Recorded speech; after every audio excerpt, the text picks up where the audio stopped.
Africa Content TV. He came in alongside with King, Ambassador Olusegun Ajitara.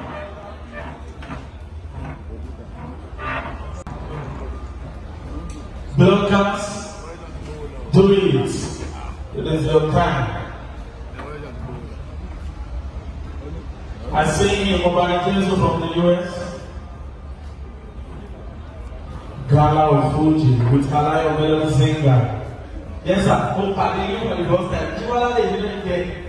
To our city, Jibola can come out. I want to sort of like it. I've been doing it.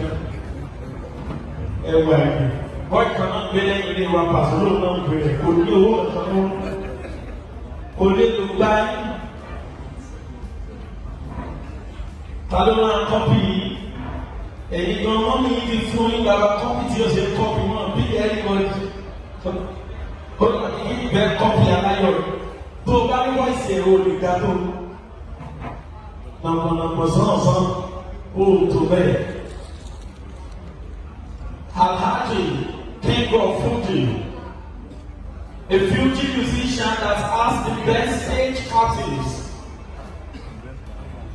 Ladies and gentlemen, I'm talking about the Fuji artists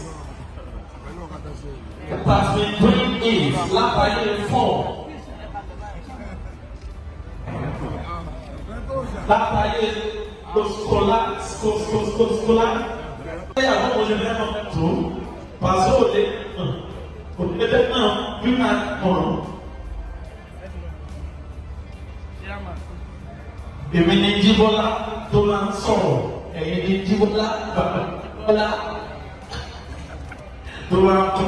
Nobody was. Nobody know our father was.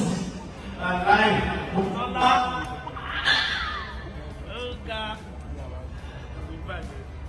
Ah.